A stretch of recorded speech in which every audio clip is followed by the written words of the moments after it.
Don't just live for tomorrow, or just live in yesterday. Just be glad for all you have that's in today. And though you've come through many obstacles. Hey everyone, Connie here, and welcome to my blind reaction to Place Further Than the Universe, episode 9. So, yeah, we're continuing on. We just had an episode where the girls were trying to get used to being on a boat and shit. Have to deal with seasickness and different drills and stuff in order to keep up their stamina. It's a lot to deal with, and it would be. Like, I've never personally ridden on a boat. It's just never really had the opportunity, I guess. It's not like a plane where I'd be afraid to. But I can understand that there would be a lot to get used to there, because when you're on a ship, it's like, yeah, it's going to be rocking and everything. It's going to be moving around. It's not going to be perfectly still. It's not going to be as balanced as you're used to on land. So you're going to have to get used to it, and eventually you do, but like is noted in that last episode, eventually you're going to get so used to it that you also have to get used to land again when you get back. It's a journey. It's something you just have to take into account. And you can easily get a hang of it. The way they got the hang of it, though, is a little silly. Like, for everything in this series that has been really good in so many ways, that was a little bit much for me. Because not only were they putting themselves in mortal danger by going out there, but it's like, I'm not exactly sure how that would even work to help with their seasickness. Wouldn't that kind of make it worse? Like, seasickness isn't just like this mental thing. Just like, oh, you could just get over it because you have a good enough will to.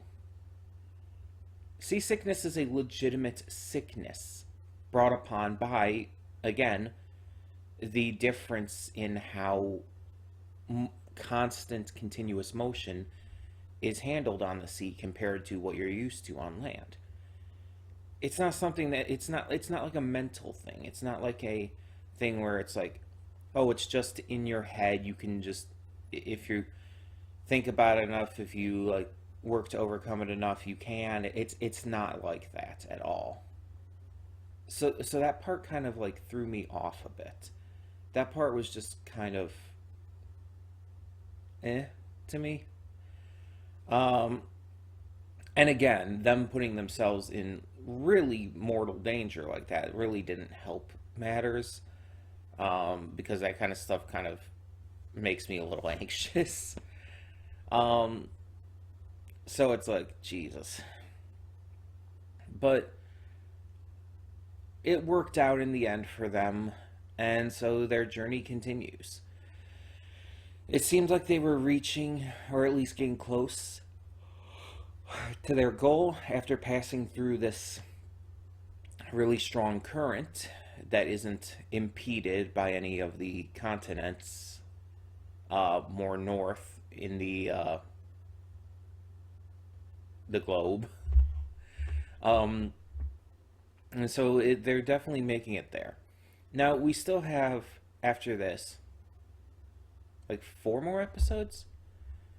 So, they could spend a good amount of time in Antarctica. I'm just wondering exactly how this is going to be situated out and everything. Like, how long are they going to stay there and everything? And there's just some questions, of course.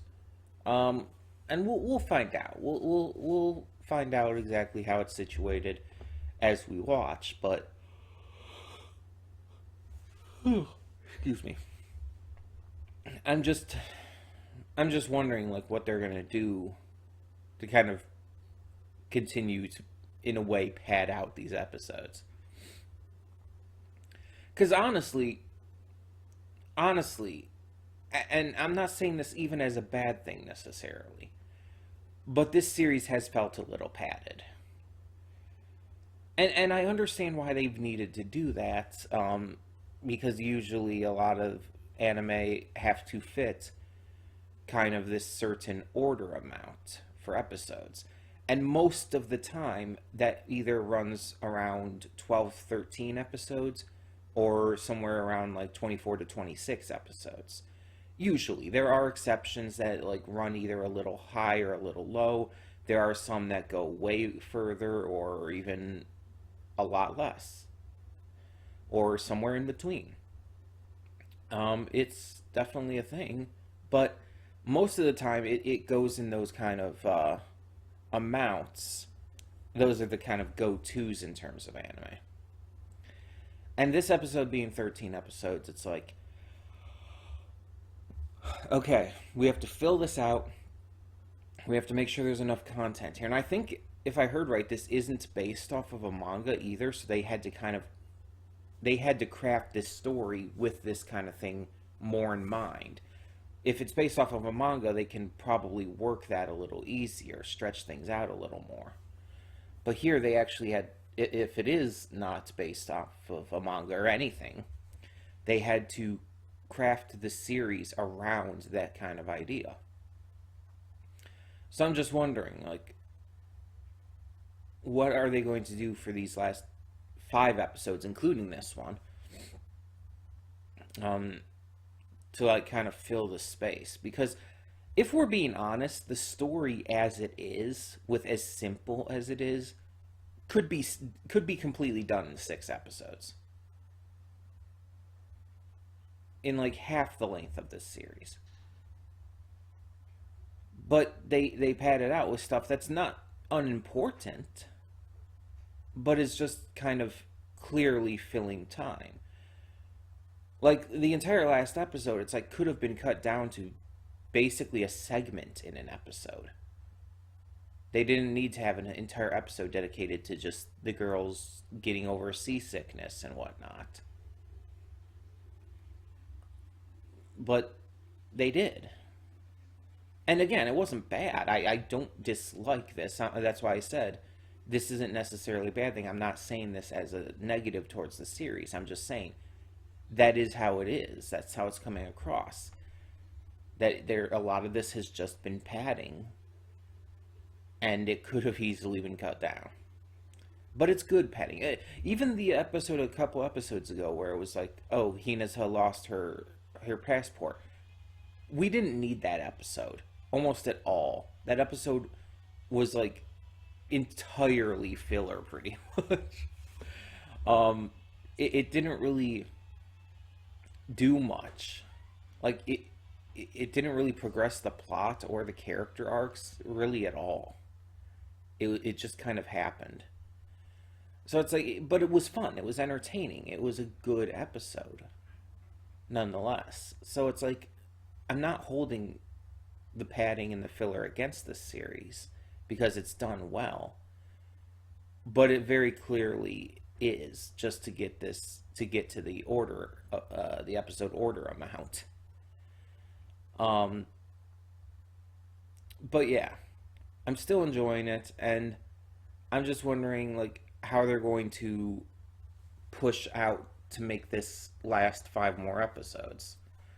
We'll see. Either way, we're just going to get this started and hope for the best. So, when the screen fades to black, pause this redirect and go to the description below. Follow the link to the reaction, and after you watch it, come back here to the redirect and resume play. Because after it fades to black and then fades back in, everything from that point forward will be my afterthoughts and will contain spoilers to the episode. So, that being said, thank you so much for tuning in, and I will see you at the reaction. And we are back, and we'll begin with spoilers in 3, 2, 1, now. So, I think, like, when they finally arrived at the end here, even though it's not their final destination, even though it's not actually where they're going, it's just a short stop. I think it's probably the biggest moment in this series so far, because it's the moment that everything has built up to. Because while the other characters are great and everything, Shirase, let's be honest, she's the star of this series. And this entire plot is about her and this expedition to see the place further than the universe that her mother spoke of. And I'll talk more on why this episode touches on some really important, fantastic, and realistic things in regards to loss and whatnot. I'll talk about that. But when they sat down and everything and like they made it, the first thing going through my head was the Panic at the Disco song, Hey Look Ma, I Made It. Let me go over the lyrics of the chorus for that.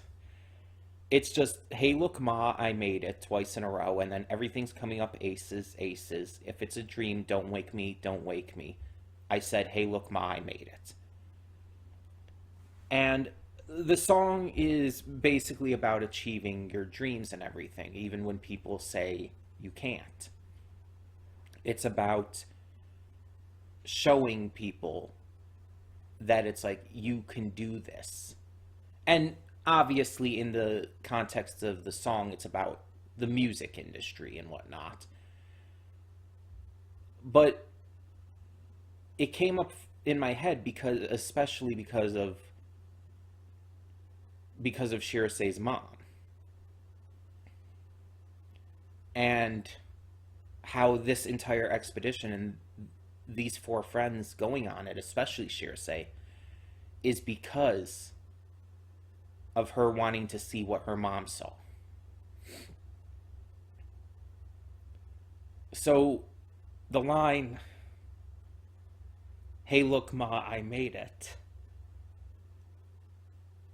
is relevant here, as is the idea behind it.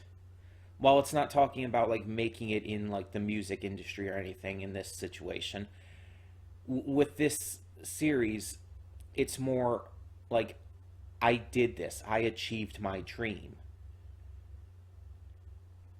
I put the work in, I put the effort in, and I made it happen. I made it.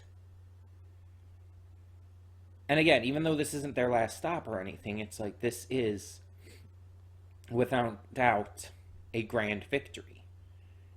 This is like follow through for what has been built up. It's satisfying. And the dog's barking because neighbors are talking out there. But it's satisfying, and it's likable, and it's really emotional. So it was definitely a standout moment of this. And Shirase, like, saying to all the naysayers and everything, and that it's like, screw you, I did this, I'm here, and everything. And then all of the ship being led on to do the same. It's like, that's nice. I like that. Because they've heard the same shit. They've been told that they couldn't do it as well. So it means something to them to say that too. And that's a big part of this episode. Shirase and the captain finding common ground is huge in this episode. Like, let's just ignore the B plot about the entire about this kid being in love and everything. I know he's not a kid, by the way. I know he's a young adult, because the only kids there are those four. but he's still like really young. He's like just barely out of high school. But honestly, that B plot was completely unnecessary and felt extremely forced and unnatural to the rest of the episode. It was like I just didn't care about it at all. And it's honestly the first thing in this series I think I would actually say that about. Even other filler stuff, like I mentioned in the pre-thoughts, felt fine. Other filler and padding felt fine, but that was just weird. It didn't feel natural in how it was handled, and it was so out of place. It just like when he first confessed to them and everything before the credits rolled and all, my thoughts are like, oh, he's confessing to one of them, and it's maybe specifically Shirase. But no, it's about the captain, and he was just telling someone just to get it out. And it's like, huh? It just kind of comes out of nowhere. I don't think it worked at all. Like I don't know like if there was any goal with that other than just adding in a little comedy and adding in a little bit of padding, but it just did not work for me. But outside of that, like everything else in the episode hit really hard and in the best ways. This episode was definitely about Shirase and the captain, and again about how honestly similar they are, but also about how disconnected they are due to their own internal feelings.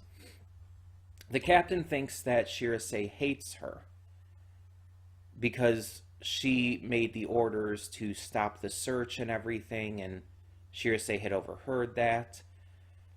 And so she thinks Shirase blames her for her mother's disappearance and presumed death, which at this point, years later, she's dead, yeah. She thinks Shirase blames her, and so she's become very disconnected from her. Like they were never like super close in the first place, even though she had babysat Shirase and everything before. But like this really kind of like made it hard for them more so to communicate and just be around each other in a lot of cases. And they are similar. Like we even see that just with something as simple as the way they react to a penguin. But we see they both are suffering from this. But they're both just really strongly focused on doing this nonetheless. For the sake of Shirase's mom. Like, you even see the captain break down near the end. And that's important. It's important to let those emotions out. Holding them in is just going to hurt yourself and others. So you need to let those emotions out. And it's like, yeah, this is going to be emotional for her. Like, she lost her best friend. Someone super close to her. And again, she was the one who had to give the orders to call off the search. She was the one who was panicking the entire time her friend was out there, huddled by the radio, waiting for anything. And when she heard her friend's voice on the radio saying it's beautiful, probably the last time she ever heard her voice, it wasn't calming to her, it was terrifying.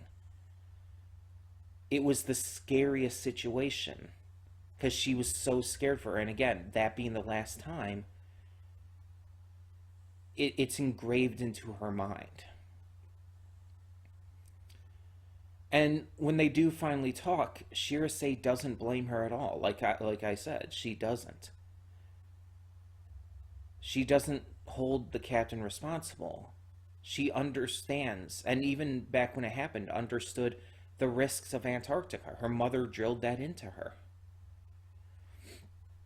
Probably in case a situation like this did happen. And she was just very clearly upset by the entire situation of her losing her mother. Of course she would be. So she never blamed the captain, but she had these raging emotions inside her that she just didn't know how to handle or even fully comprehend. She didn't know how to feel because there was so much to feel. And it was hard on her all these years later. And it's like, she's working on it though. She has been putting in so much effort and everything to make this trip, to go on this trip, because she doesn't want to just have to deal with not knowing how to feel anymore. She wants to surpass that. She wants to see what her mother saw. That's what's important to her now. And we see these two views of dealing with grief in this episode, of dealing with the loss of a loved one. We see how the captain bottles it up inside, how she tries to stay strong and stay tough and not be too revealing about herself in regards to just being vulnerable. She doesn't want to be vulnerable because she's afraid that if she is, something bad could happen again. Because she let her guard down with her friend, and she never saw her again. And Shirase, she deals with grief, with her loss of her mother, head on. Not confronting her feelings at all, but just running in the direction that her mother went.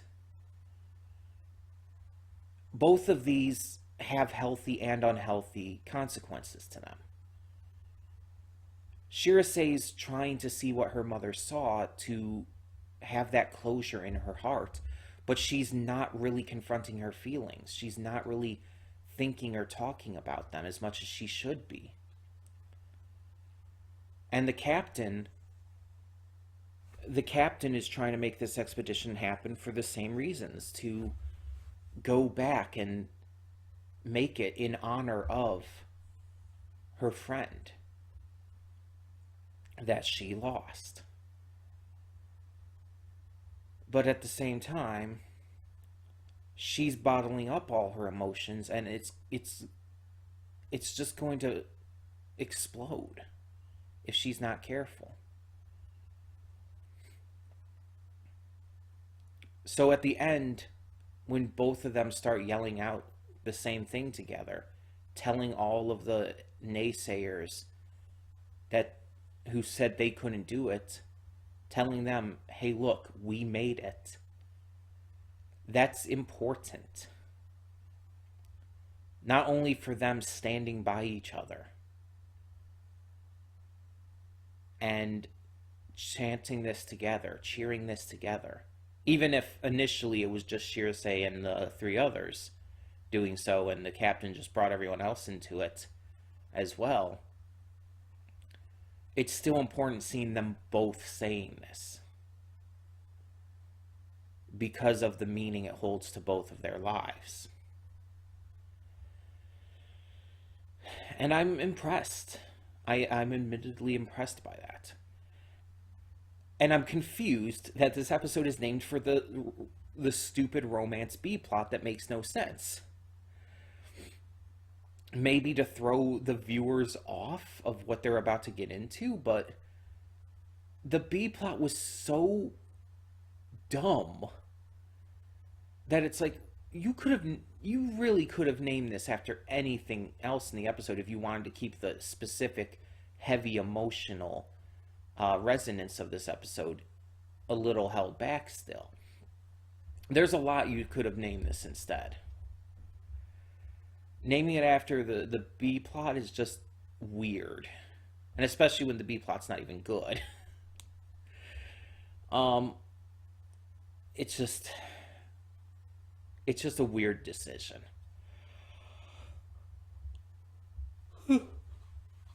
It's like it's like the One Piece anime naming their episodes ridiculous shit when it's like, oh, that part of the episode was like a minute at most. Um, but yeah, it's like this was a very good episode aside from the B plot, and it was an important one, not only for them making it, but for some growth for Shirsei and the captain, just being able to actually work on their feelings about all of this, something that they really really need to do. And they have a support system. They're not only there for each other, but Shirsei has her friends with her. The captain has her crew. There are those who are with them every step of the way, and they will be. They will continue to be. We have 4 episodes left at this point, and it's very clear that this is going to like delve even further into the heavy shit.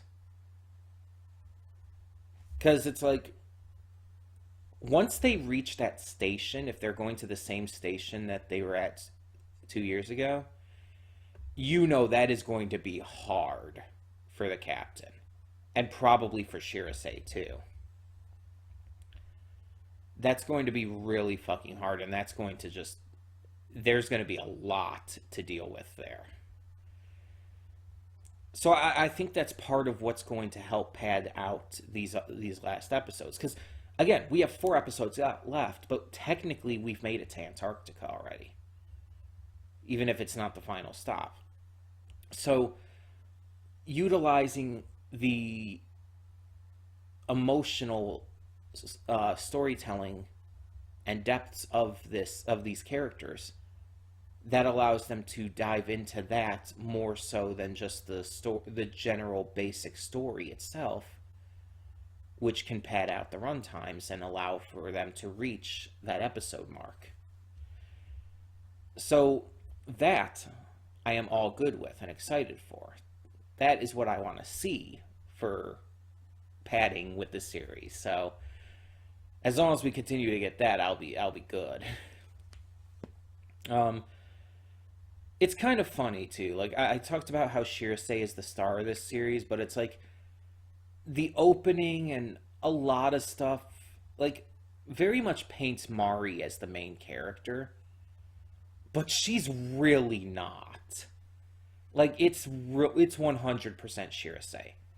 Like, yeah, Mari was the character we followed at the very beginning, and she was the one who like kind of brought us into everything in that regard. But she is not the main character of this story by any means. You could say, oh, but all 4 girls are kind of the main characters together, like in Ruby or something. And it's like, yes, they are. But even for shows like that, like Ruby, there is a main character. In Ruby, it's Ruby Rose. And in this, I would honestly say it's Shirsei. They try to make it be Mari, but it's not. This is all about Shirsei. We're following her story here. Mari is a support for her. And one of the keys necessary for getting her here. Yes. 100%. But it is still clearly about Shirsei. And that's nothing to knock on the other 2, by the way. But yeah, I don't think anyone figured they were the main characters as much as we like them. And I came back into this, funny enough, speaking of that, I came back into this series when we started this up again, like remembering like, oh, Hinata's my favorite character and everything. And first episode back, we get a Hinata focused episode and everything. But it's like, after all these episodes and stuff, I've very much come to realize it's like, I still love Hinata, and she's great for a lot of reasons. But I'm fooling myself if I don't think Shirsei is the best character in this. There is so much depth and emotion and beauty and heartbreak in her character that none of the other characters quite have to that degree. The captain is very close, but they're basically mirrors of each other, and that's the point. But all the other characters don't really come to that. Like even the other friend, I can't remember her name right now. Connie, I think. Even she doesn't come quite close. Like we don't delve into her as much with this series, and I would love if we did. I would love if a future episode does. We do still have 4 more episodes to cover shit like that, but we have the characters who this is really about. And I think that's fine. I think that's good. I think that's fairly handled. The other characters support them and are there to help push things along and are great characters in their own rights. We still like them. And we're still going to continue to like them. But this is definitely about Shirsei and about her journey to a place further than the universe. And we're making it there. And yeah, as I said last time, I believe, obviously, this is going to be successful. Obviously, this is going to end in a very heartwarming, wonderful, nice way. That's just the kind of series this is. Like, yeah, they can have a tragic backstory kind of as the centerpiece for it all, but you know the climax and conclusion is all going to end out very nice and happy and successful and all of that. You know it. So it's like we don't really have to worry about how it's going to end. It's more about like what they're going to do and just the general journey there. It's not so much about the destination. And I like that. I can work with that. Sometimes you don't need a series that has to end off in some grand fashion. Sometimes, even knowing how it's going to end, at the very beginning of the series, it's like, it's about how we get there. It's about how it turns out on the way, rather than by the end. And so I'm excited not to see where it goes, not to see how it ends, but to see what these characters go through, how they deal with all of this, and how they make it to their goals, to their dreams. That's what's important here. So, thank you so much for tuning in. And for now, I'm Connie, and I'm signing off. See y'all next time.